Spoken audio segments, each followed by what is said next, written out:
All right, let's talk about the buckler, commonly referred to as that puny little thing or something along those lines. They're often mocked for being so small compared to a full-size shield, especially when you're dealing with something as minuscule as this little guy, which almost looks as if some lazy blacksmith just slapped a handle onto a shield boss and called it a day. And so now here's a protection. Thanks. So many people don't really see the point of the buckler, even though some bucklers have quite a number of rather impressive points, but I'll get to that later. What is a buckler compared to a shield? As far as I'm aware, there is no universally accepted clean-cut definition that would allow you to distinguish, say, a large buckler from a small shield. Sometimes people will tell you that a buckler is in the diameter range of such and such. That is really personal opinion. There's nothing wrong with trying to narrow it down and define the size, but either way there's going to be some overlap, some gray area, and both shields and bucklers come in a variety of shapes and sizes and construction methods, so on and so forth. You can reasonably call this a shield too. It is a small shield. It's the same kind of defensive weapon, by the way, not armor. They're often classified as armor in RPGs, well, shields at least. The buckler makes it pretty clear why that's not the case, because armor is basically passive protection, whereas this has to be used actively. Even more so in case of a very small buckler. This just doesn't cover much of your body, so you have to move it around actively and do deflective parries and that sort. I'll talk about that in a moment. So generally a buckler is a small shield, comparatively small, with a center grip.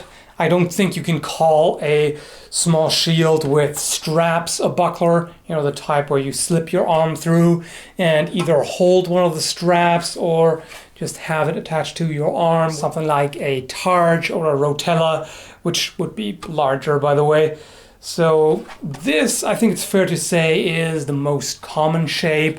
Round with a metal boss, or it can also be a domed section in case of an all-metal buckler. In this case, the dome is hammered out so that you have a hollow space here for the fingers to fit into, so you can wrap around and hold the grip. Some bucklers like this one were made of wood with an iron boss in the center.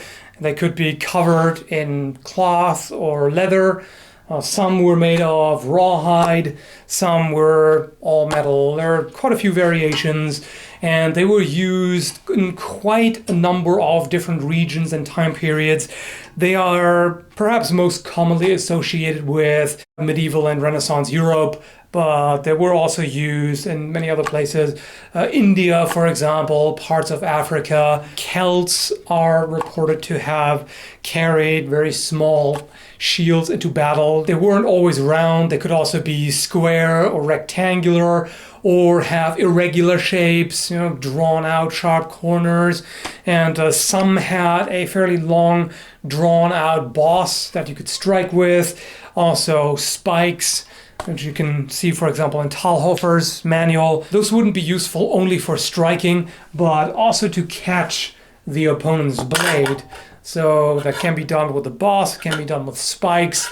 So that way you just have something to, use against the blade and exert pressure to control it. So you may wonder, why not use a shield? It obviously offers superior protection, especially on the battlefield if you had to deal with incoming arrows.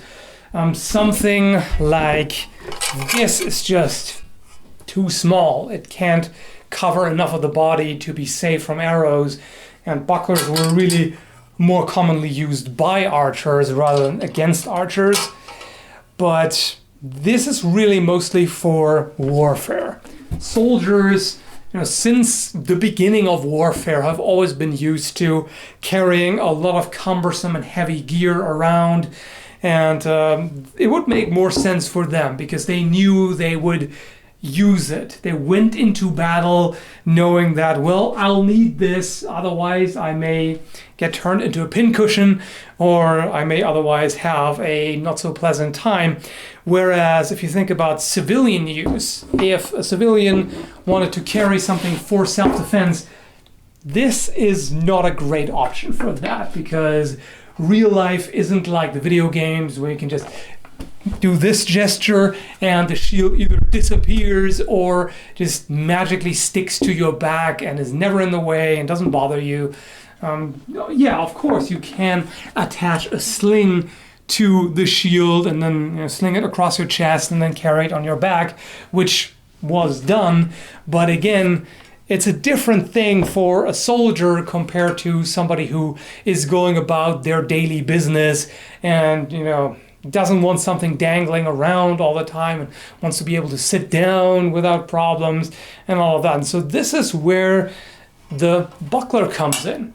There has been some discussion as to how they were carried. There are some pictures where you see the buckler hanging like this, close to the sword, and it has been suggested that they were carried like this with a loop attached to the grip, and the loop goes over the scabbard like this. It's then stopped by the belt, so then you can put the sheath the sword. By the way, this is a rather unorthodox combination, Scottish basket-hilt backsword with a medieval buckler, but I have a serious lack of scabbard, so this is one of the few swords that actually has a scabbard that I own that I can actually put on my belt. So in this case, you can draw it quite easily. You can actually grab both at once. You have to draw the sword first, and then you can draw the buckler. So this is pretty quick and easy. And when I put the buckler on here, it really isn't much in the way. I mean, yeah, carrying a sword and a buckler is more cumbersome than not doing so, but it's really not a big deal. I mean, it moves around a little bit, but not terribly much. So this wouldn't really bother me if I had to wear that in a medieval or Renaissance town.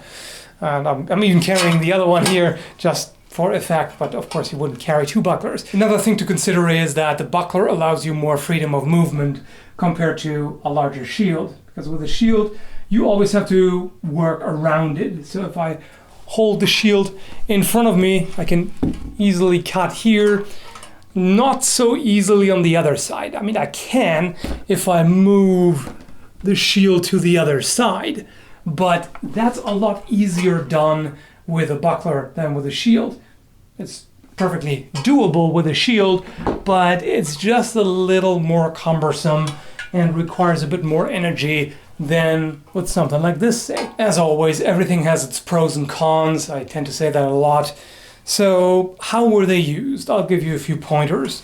So we have some pretty interesting historical manuals that show the use of the buckler.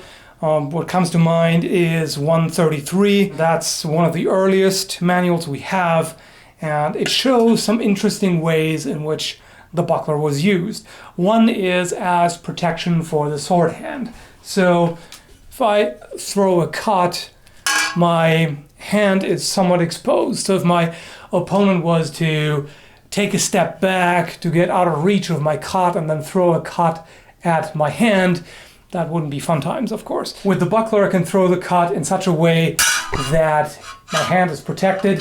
Even when I move around, I can always keep the buckler in front of the sword hand, so it's a lot less exposed. And I can also control the opponent's sword and buckler, or one of the two. So for example, if we both come to a bind, I could use my buckler to push the opponent's sword and ideally buckler as well out of the way, and then I have an opening to exploit with a cut or thrust. You can also use the buckler in the offense to strike with, and of course you can use it to stop an opponent's attack. That would mainly be deflectional parries. You could use a static block, but they have some disadvantages. By that I mean if the opponent throws a cut, I just punch the thing out and just meet it dead on and stop it in its tracks. That would be a static block. The alternative would be to actually let the buckler rotate and move it to the side so that now the opponent's blade is on my outside and I'm safe from it, and at the same time I can find the opponent's opening. The important thing to note here is that the buckler should not be held close to the body. If I hold it like this, it doesn't benefit me much. This way it covers very little of my body. If, on the other hand, I push it out, now suddenly I have a lot more protection. So the cone of defense is far larger when I hold it out here, because the opponent has to somehow get around this. If it was here, they could just strike me like that. If it's here, it doesn't work so well. Also, even with a really small buckler like this, you can obscure your movements to an extent. So you can see here, I can have my sword and arm behind the buckler, so that gives you a bit less information as to what I'm going to do. With a larger buckler, that becomes even more obvious, of course. So I can hold it so that I can just about see over the top, but it obscures quite a bit of my body. Of course, there's more that could be said about bucklers, but I'll leave it at that. So I hope you found it interesting, and that maybe you now underestimate the mini shield a bit less. Either way, thanks for watching.